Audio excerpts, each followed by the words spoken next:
Boa noite, irmãos. Graça e a paz do Senhor Jesus esteja sobre nós e sobre todos os lares que nesse momento estão prestando culto ao Senhor nosso Deus. Nós novamente estamos nesse momento tão difícil, em Manaus, e nós voltamos aos cultos online, crendo também que Deus há de fazer prosperar a sua palavra também nos nossos lares, crendo que cada irmão, cada irmã, cada família também será edificada espiritualmente. Então, vamos orar para dar início ao culto desta noite, suplicando a misericórdia e a graça do Senhor nosso Deus para nossas vidas. Soberano Deus, eterno e todo-poderoso, nosso eterno Pai, muito obrigado, ó Deus, pelo privilégio que nós temos de estarmos novamente na Tua presença, nesse momento difícil, mas podendo transmitir, alcançar o coração daqueles que estão necessitados da Tua misericórdia, da Tua graça, Senhor. E como nós, dependentes dessa graça, dessa misericórdia, suplicamos em nome de Jesus, que o Senhor faça prosperar essa palavra bendita, essa palavra eterna, no coração para o qual o Senhor já designou. Muito obrigado, Deus. Glorifica o Teu nome nesta noite. Em nome de Jesus. Amém. Vamos abrir a palavra de Deus no Salmo 13. Eu gosto muito desse salmo, que reflete a nossa angústia, reflete a nossa aflição, reflete tudo aquilo que nós estamos passando e vivenciando até esses momentos difíceis que estamos passando aqui em Manaus. Salmo 13. Até quando, Senhor, esquecer-te-ás de mim para sempre? Até quando ocultarás de mim o rosto? Até quando estarei eu relutando dentro de minha alma, com tristeza no coração a cada dia? Até quando se erguerá contra mim o meu inimigo? Atenta para mim, responde-me, Senhor, Deus meu. Ilumina-me os olhos, para que eu não durma o sono da morte, para que não me diga o meu inimigo, prevaleci contra ele, e não se regozije os meus adversários, vindo eu a vacilar. No tocante a mim, confio na tua graça, regozije-se o meu coração na tua salvação, porquanto me tem feito muito bem. Vamos adorar o Senhor, então, em espírito e em verdade, vamos glorificar o seu santo nome, cantando louvores a esse Deus maravilhoso. Vamos cantar, então, louvores ao Senhor. Olá, boa noite. Chegou o momento de louvar nosso Deus. Vamos louvar Deus com os primeiros cânticos. O primeiro deles, Tua graça me basta. E logo após, vamos cantar Perdão e Graça. Vamos lá?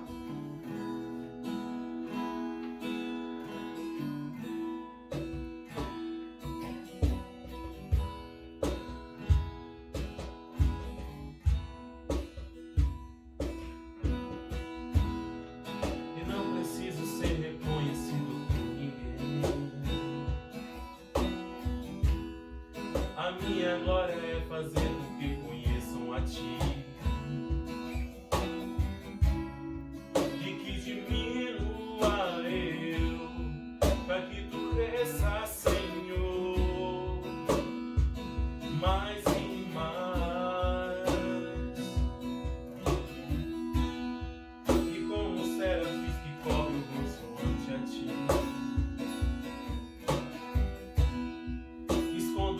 para que vejam tua face e que diminua eu, para que tu cresça, Senhor, mais e mais. O Santo dos Santos, a fumaça me esconde, só teus olhos me veem, debaixo de tuas asas é o meu abrigo, meu lugar secreto, só tua graça me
Vamos cantar agora o hino de número 93, Firmeza na Fé.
Nesse momento nós vamos cantar uma canção nova aqui na igreja, nós vamos ensinar para a igreja agora. A canção se chama Canção dos Filipenses, porque ela se baseia no versículo de Filipenses 4:8. Abra aí a sua Bíblia, vamos ler Filipenses 4:8. Filipenses, no capítulo 4, versículo 8 diz: Finalmente, irmãos, tudo que é verdadeiro, tudo que é respeitável, tudo que é justo, tudo que é puro, tudo que é amável, tudo que é de boa fama, se alguma virtude há e se algum louvor existe, Seja isso o que ocupe o vosso pensamento. Vamos cantar essa canção?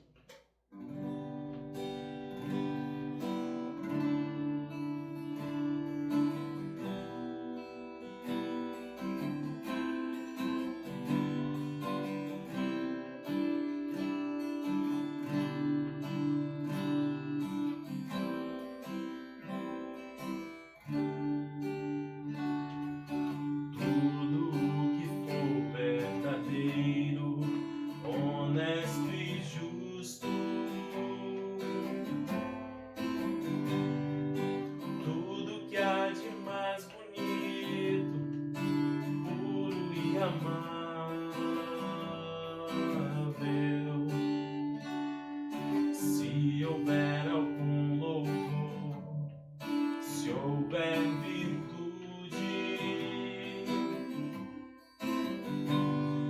seja isso a inspirar o vosso pensamento,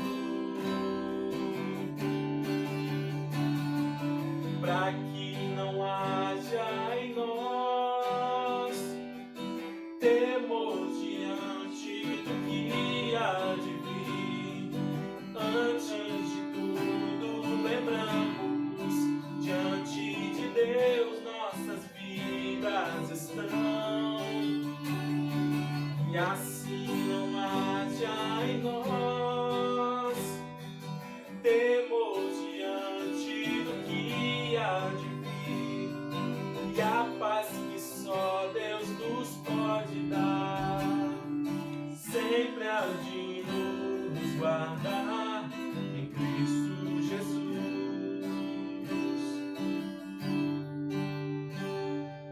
Tudo que for verdadeiro, honesto e justo, tudo que há de mais bonito, puro e amável,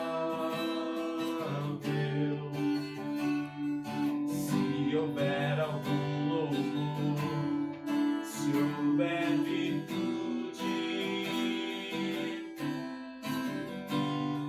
seja isso a inspirar o vosso pensamento, para que não haja em nós temor diante do que há de vir. Antes de tudo, lembramos, diante de Deus nossas vidas estão, e assim não haja em nós temor diante do que há de vir. A paz que só Deus nos pode dar, sempre há de nos guardar em Cristo Jesus.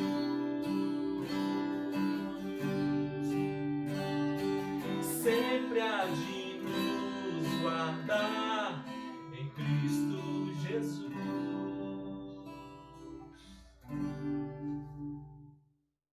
Vamos ler novamente o Salmo 13. Até quando, Senhor, esquecer-te-ás de mim para sempre? Até quando ocultarás de mim o rosto? Até quando eu estarei relutando dentro de minha alma, com tristeza no coração a cada dia? Até quando se erguerá contra mim o meu inimigo? Atenta para mim, responde-me, Senhor Deus meu, ilumina-me os olhos, para que eu não durma o sono da morte, para que não diga o meu inimigo, prevaleci contra ele, e não se regozijem os meus adversários, vindo eu a vacilar. No tocante a mim, confio na tua graça, regozije-se o meu coração na tua salvação. Cantarei ao Senhor, porquanto me tem feito muito bem. É difícil para nós entendermos a soberania de Deus. É difícil para nós entendermos o silêncio de Deus. Nós queremos as coisas que as coisas venham a acontecer da forma que nós pensamos, da forma que nós desejamos. Mas Deus tem os seus propósitos, e dentro do seu propósito, Deus estabelece a sua misericórdia, a sua graça, o seu juízo, o seu amor. Tudo aquilo para que nós tenhamos o conhecimento da sua soberania. Mas quando é que nós podemos entender, de fato, o silêncio de Deus diante do sofrimento, diante da dor, da perda de muitos nesta vida? É possível que este salmo tenha sido escrito no período em que Davi passou no exílio, no tempo em que ele era perseguido por Saul. No Salmo 13, Davi demonstra seus sentimentos em sua luta interna, o perigo externo que sofria por parte dos seus adversários e a esperança que ele tinha em Deus. Nós veremos que muitas vezes somos como o salmista, pois vivemos os mesmos dramas desta vida, cheia de altos e baixos, achando que Deus está longe e que não se importa conosco. Davi chega ao limite crítico da resistência humana. Ele não tem mais a quem recorrer. Ele recorre ao Senhor, crendo que só Ele poderá ajudá-lo nesse momento. Em geral, ele corre ao templo, no meio de todos, aos gritos e muitos gestos, apresenta a sua desgraça e seu pedido de socorro, questionando Deus pelo seu silêncio diante da sua angústia. Não há nada na expressão do salmista de ira, de indignação, mas também não há na expressão do salmista nenhum formalismo, nem encobrimento das suas emoções. Ele expõe toda a sua dor e toda a sua ansiedade diante de Yahvé. A sua oração não é um diálogo frio, formal, indiferente, mas ele abre o seu coração, ele tem esse coração escancarado diante de Deus, sem mascarar nada. Por isso surge essa tensão entre o silêncio de Deus e a pressa do homem mortal. O salmista quer resposta à sua dor, ao seu sofrimento, porém, só há silêncio. Em primeiro lugar, aprendemos que o silêncio de Deus pode nos levar a um profundo anseio de justiça. Versos 1 e verso 2. Até quando, Senhor, esquecer-te-ás de mim para sempre? Até quando ocultarás de mim o rosto? Até quando estarei eu relutando dentro de minha alma, com tristeza no coração a cada dia? Até quando se erguerá contra mim o meu inimigo? Davi manifesta a sua preocupação com duas atitudes de Deus. Primeiro, o esquecimento. E depois, a ocultação. Parecia que Deus não queria agir em seu favor. E ele questiona: até quando? Essa expressão usada aqui por Davi mostra a angústia que ele está passando porque não há resposta de Deus diante da situação que ele está vivendo neste momento. Ele está se sentindo só, porque é deixado aos seus próprios recursos diante dos seus inimigos. Esse desabafo que ele está fazendo aqui não é falta de fé. Não é alguém que está em questões de raiva, de ira contra Deus. Mas há no coração do salmista aqui um profundo anseio por justiça. Porque ele está perplexo com o silêncio de Deus. Ele espera que Deus tome uma atitude, tome uma decisão. Ele quer resposta, mas só há silêncio. Não há resposta de Deus, não há resposta de Yahvé. É interessante que muitos homens de Deus passaram por esses momentos difíceis, desejando justiça. Por exemplo, Abacuque. Lá em Abacuque, capítulo 1, versículos 2 e 4, Abacuque começa já questionando Deus, pedindo de Deus justiça. E ele faz a mesma pergunta que Davi está fazendo aqui no Salmo 13. Até quando, Senhor? Até quando?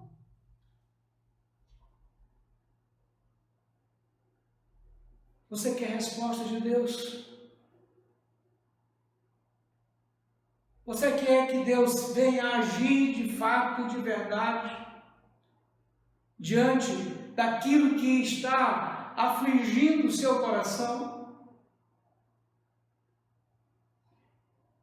O Senhor age no tempo dele, age no momento certo. Às vezes nós queremos justiça, nós queremos que se faça justiça.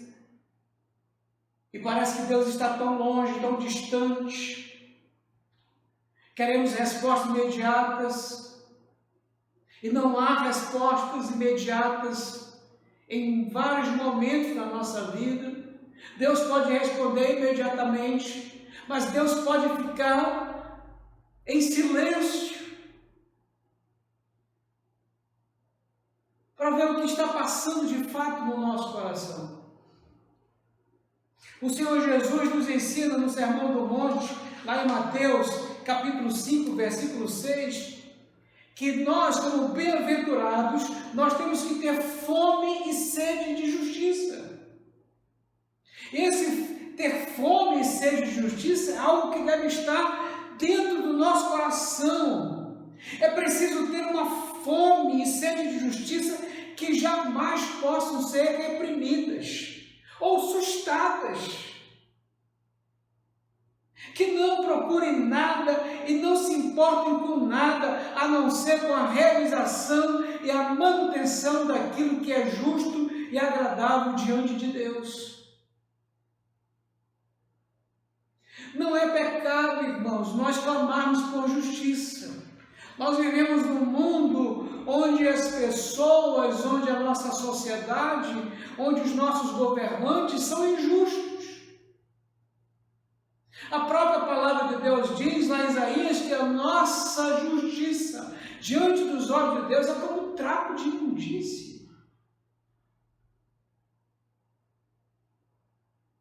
Mas isso não quer dizer, queridos, que nós não podemos ansiar por justiça, clamarmos a Deus, pedindo, Senhor, faz justiça. Senhor, até quando, Senhor? Até quando vai continuar esses problemas, essas dificuldades, esse desvio de verbas, esse desvio de conduta dessas pessoas que deveriam estar cuidando da nação, cuidando da gente, e estão cuidando de si próprio? E o povo de Deus deve clamar, deve buscar, por mais que haja silêncio no momento da parte de Deus, mas nós temos que abrir o nosso coração diante de Deus, escancarar de fato a nossa alma e dizer para Deus, até quando, Senhor? Isso não é pecado, queridos. Porque bem-aventurados aqueles que têm fome e sede de justiça, porque serão fartos, serão saciados. Deus tem um momento certo para agir, Deus tem um momento dele para agir, não só na nossa nação, mas também na nossa vida. Porque às vezes, irmãos, da própria igreja, dentro da própria igreja, às vezes há injustiças. Porque nós somos formados por pessoas pecadoras. E às vezes nós cometemos injustiça. E nós, como servos de Deus, temos sempre que clamar: até quando, Senhor? Nós não podemos deixar de ter esse desejo ardente no nosso coração, de clamarmos, de pedirmos de Deus que julgue a nossa causa, que julgue a nossa nação, que julgue os nossos governantes, que use de misericórdia com aqueles irmãos que muitas vezes se levantam para cometer injustiça. Mas nós não podemos deixar de clamar. Nós não podemos deixar de dizer: até quando, Senhor? Até quando?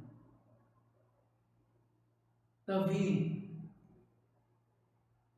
não estava ali irado, não estava chateado com Deus, mas ele estava angustiado, pedindo de Deus uma resposta.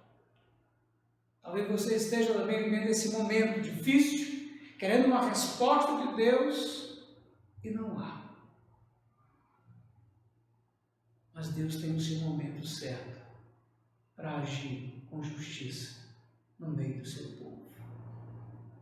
Nós podemos aprender neste salmo também, em segundo lugar, que o silêncio de Deus não nos impede de clamarmos por socorro. Versos 3 e 4, que diz: atenta para mim, responde-me, Senhor Deus meu. Ilumina meus olhos para que eu não durma o sono da morte, para que não diga o meu inimigo: prevaleci contra ele, e não se regozijem os meus adversários, vindo eu a vacilar. Davi, sendo uma pessoa de fé, ele faz 3 pedidos. O primeiro: olha para mim. Talvez estivesse perguntando: onde tu estás? O segundo, ele pede para que Deus responda. Na sua mente deveria estar passando a ideia de que as suas orações não estavam sendo respondidas ou não eram respondidas. O terceiro, ele pede que Deus o visite novamente, como outras vezes. Ele diz: atenta para mim, responde-me. Nesse momento vivenciado pelo salmista, é o momento que ele exige uma resposta do Senhor e não há resposta. Às vezes nós nos sentimos assim, pedindo de Deus que nos responda, e parece que há uma pressão terrível sobre nós, ao ponto de nós entendermos que Deus não está nos ouvindo. Apesar desse aparente silêncio de Deus e tendo uma aparente sensação de abandono, o salmista tem em seu coração a certeza de que ele pode confiar em Deus.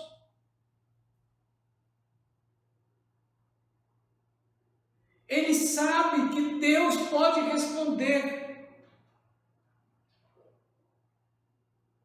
Às vezes nós nos sentimos assim, perplexos com o silêncio de Deus, mas nós não podemos de maneira nenhuma deixar de clamar por socorro, achando que Deus não vai nos ouvir, que Deus não está atentando para nós, que Deus não quer nos responder. Não é a questão de fazer uma oração bonita, uma oração bem teologicamente formada, mas é mostrar que você está querendo de fato um socorro de Deus. Que Deus venha ao seu socorro, venha em seu encalço, para lhe dar segurança, para lhe dar certeza daquilo que Ele prometeu, de que estaria conosco todos os dias, até a consumação do século. E esse clamor pela graça divina deve ser feito mesmo que haja um aparente silêncio de Deus no meio dos nossos problemas, no meio da nossa dor. Eu já ouvi pessoas dizendo assim: eu estou cansado de buscar a Deus, eu estou cansado de clamar por socorro. Eu já pedi ajuda de Deus e não há uma resposta de Deus. E eu me lembro de uma senhora que frequentava uma outra igreja e veio à minha procura para se aconselhar. A filha dela estava terrivelmente enferma. Havia um problema seríssimo na vida daquela jovem. E aquela mãe angustiada veio à minha procura e dizendo: pastor, eu já orei para Deus, já pedi de Deus e não tenho resposta de Deus. Eu digo: minha irmã, você vai ter uma resposta de Deus, basta você esperar em Deus. E conversamos, aconselhei sobre a graça, a misericórdia, a vontade de Deus, aconselhei aquela mulher a esperar em Deus.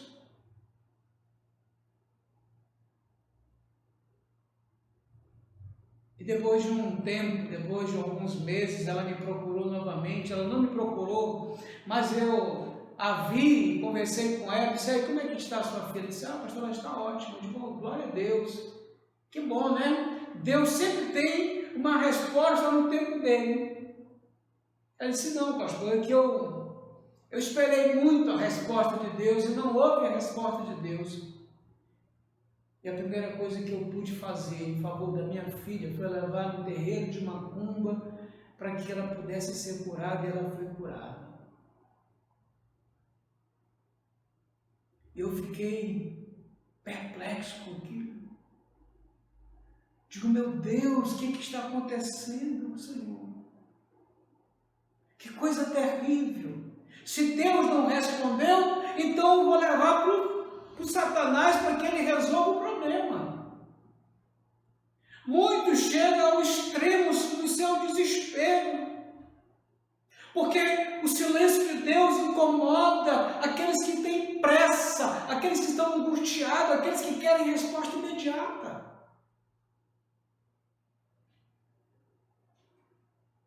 Eu quero dizer nessa noite que, ainda que não tenhamos resposta imediata quando clamarmos, temos que ter a certeza que a nossa causa está diante dele e nós devemos esperar nele.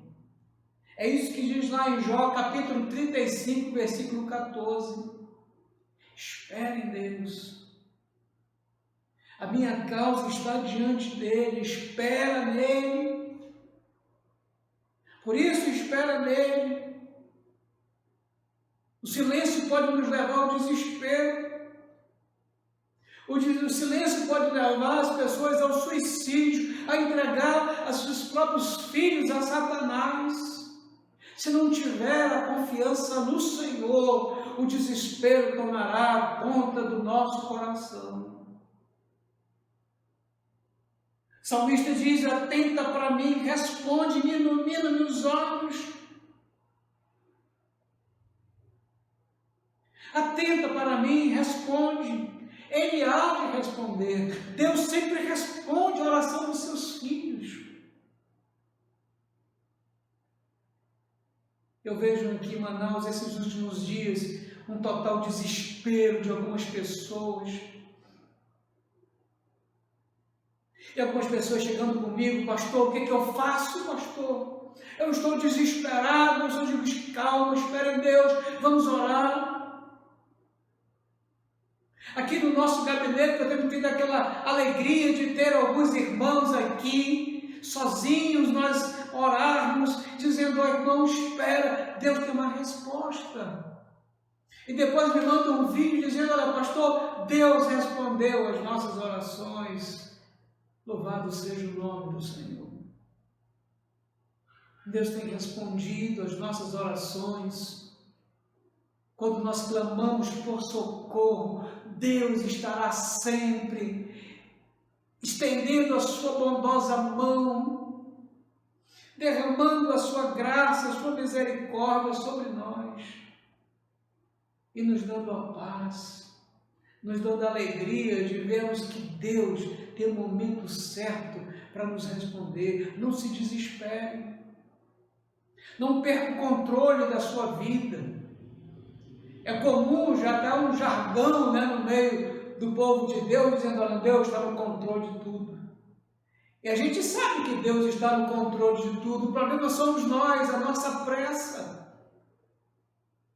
Deus está no controle de todas as coisas, mas, no entanto, nós perdemos o controle da nossa vida, ao ponto de duvidarmos de que Deus tem uma resposta às nossas angústias, a nossa dor, o nosso sofrimento, as inquietações da nossa alma.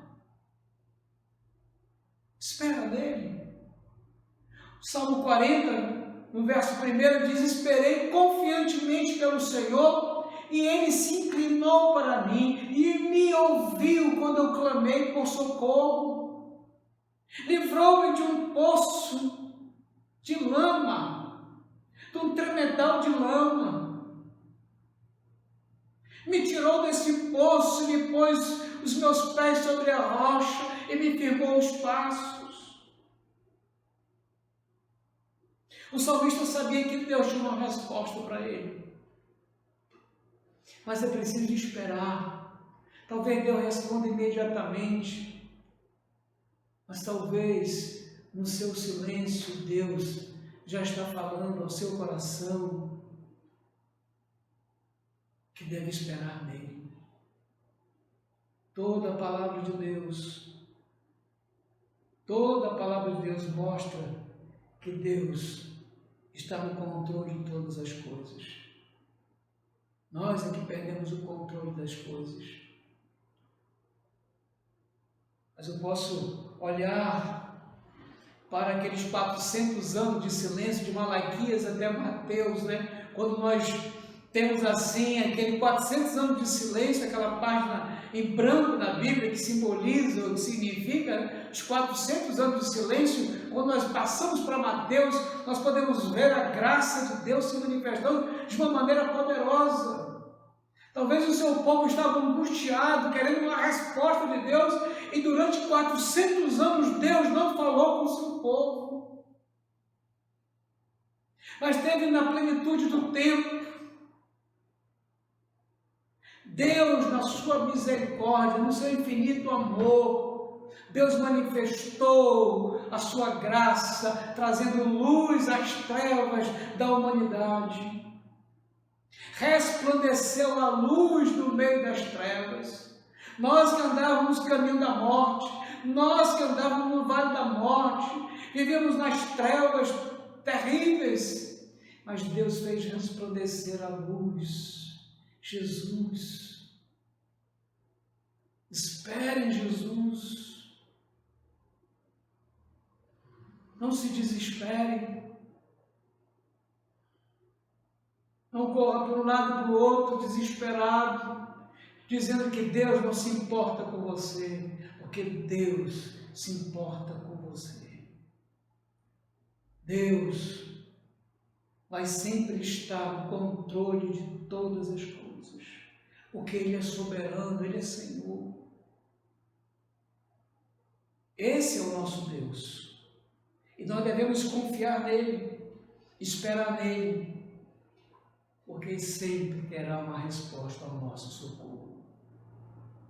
Em terceiro lugar, nós podemos aprender neste salmo que o silêncio de Deus nos dá a confiança de que o Senhor está no controle de todas as coisas. Eu quero sempre enfatizar essa soberania de Deus. No verso 5 e verso 6 diz: no tocante a mim, confio na tua graça, regozije-se o meu coração na tua salvação. Cantarei ao Senhor, porquanto me tem feito muito bem. Davi, sendo uma pessoa que está sempre na presença de Deus, um homem segundo o coração de Deus, ele percebe o perigo de se dobrar aos seus sentimentos negativos e ao medo dos perigos externos. Confiar em Deus é uma promessa recebida dele. E esperar nessa promessa seria a melhor atitude de Davi. Ele diz: quanto a mim, confio na tua graça. O meu coração se alegra. O meu coração se alegrará na tua salvação. O salmista sabe que apesar de não haver uma resposta imediata de Deus, ele não perde a confiança de que o Senhor agirá mesmo no seu aparente silêncio. Ele confia na graça de Yahvé. E através dessa graça, Yahvé revela o seu favor, o seu amor, o seu cuidado para com ele. Que essa graça significa tudo isso. Favor imerecido, o amor incondicional, o cuidado especial de Deus para com seus filhos. Mas essa graça é uma graça eficaz e redentora para produzir vida e confiança na certeza da nossa salvação. É isso que Davi diz.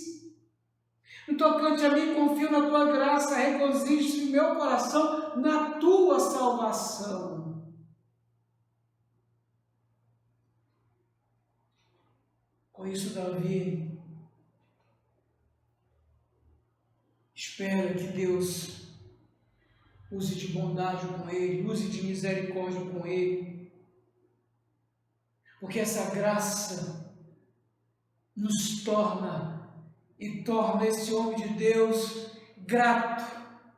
A gratidão de que o Senhor Deus, nosso Pai, tem cuidado e tem concedido esse amor aos seus filhos. É por isso que Davi faz essa declaração de louvor a Yahvé, o seu Deus que só lhe fez bem. E nós podemos entender aqui assim uma parada abrupta, né? De repente ele dá uma parada assim, parece que ele começa questionando Deus, parece que ele está desesperado, está com pressa de uma resposta, e de repente ele dá uma parada. A gente pode ler o Salmo bem devagar, a gente vai perceber o seguinte: do 4 para o 5 parece que há peraí, o que está acontecendo? Ele começa questionando Deus, fala dos seus problemas, das suas dificuldades que está passando, pede para Deus resolver o problema e não há resposta de Deus, mas no verso 5 parece que é outro homem. Parece que ele não está mais com problema nenhum. Ele diz assim: no tocante a mim, confio na tua graça. Mas que é isso? O homem que estava questionando, agora está dizendo: no tocante a mim, confio na tua graça.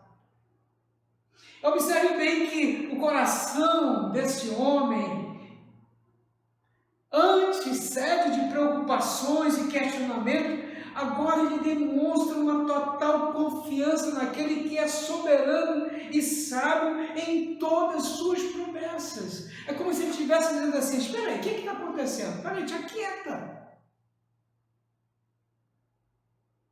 Te aquieta. Te aquieta.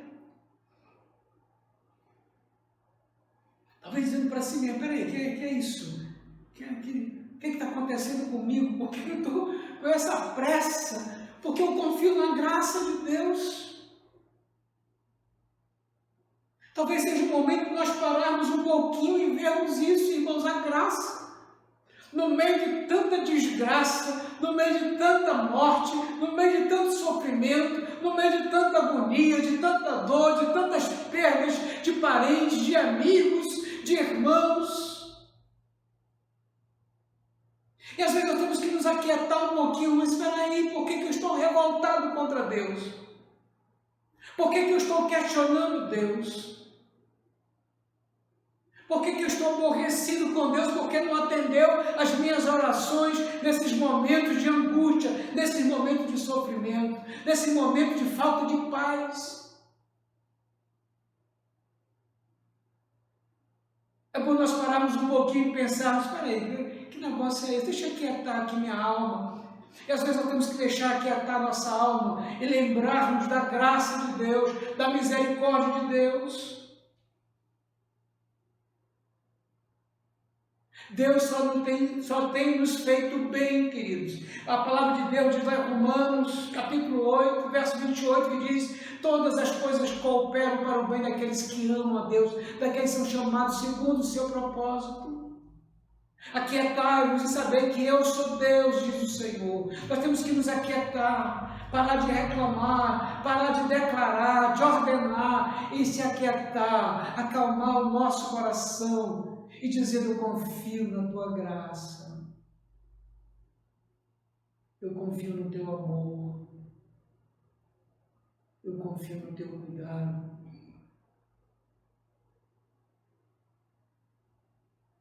O Salmo 23 fala que o Senhor é o nosso pastor e nada nos faltará. Que ainda que andemos pelo vale da sombra da morte, o bordão do Senhor, o cajado do Senhor vai nos guiar e vai nos dar consolo.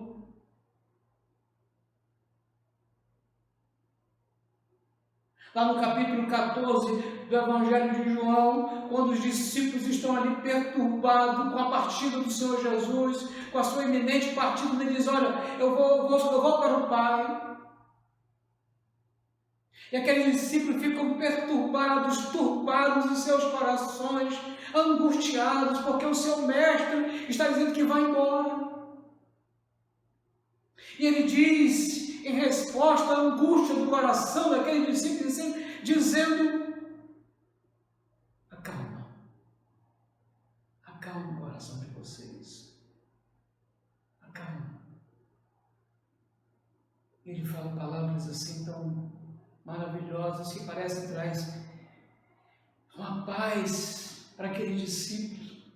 Ele diz: não se turbe o vosso coração, credes em Deus, credes também em mim. Eu sou Deus, o Senhor Jesus é Deus, e Ele é soberano, Ele é Senhor, e a sua graça é derramada aos corações dos filhos amados. Nós não merecemos nada, nós só merecemos o inferno, e Deus, na sua misericórdia, nos concedeu a sua graça na pessoa do nosso Senhor Jesus Cristo.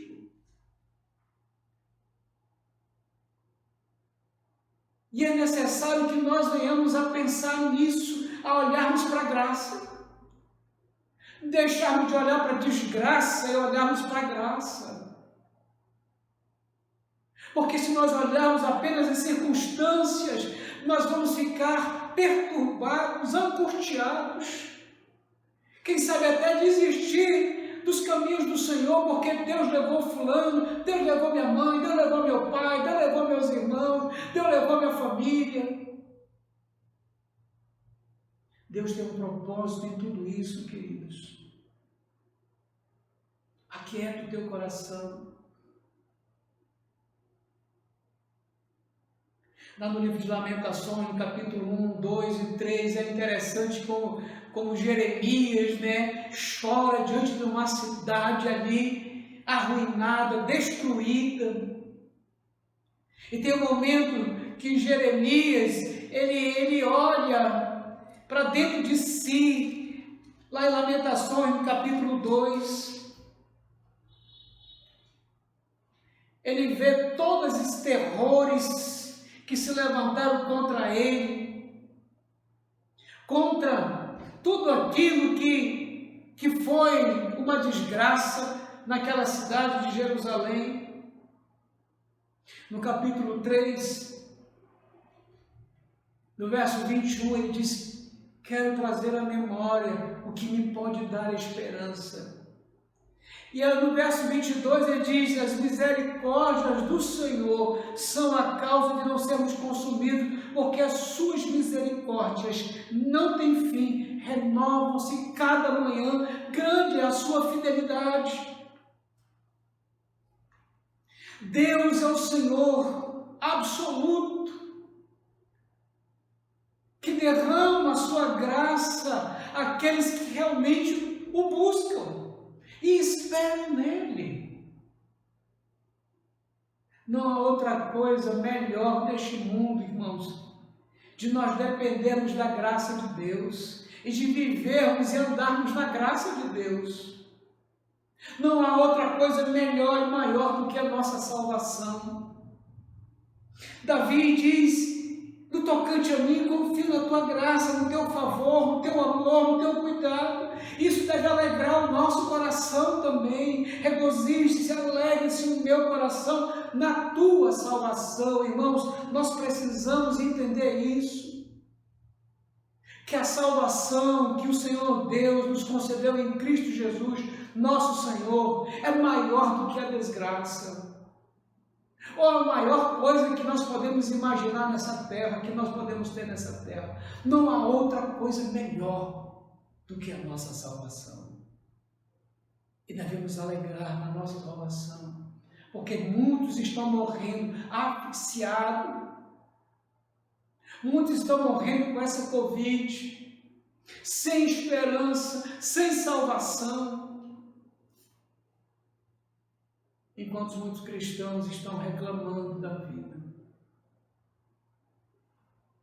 estão blasfemando muitas vezes contra Deus, ao invés de se regozijar na salvação.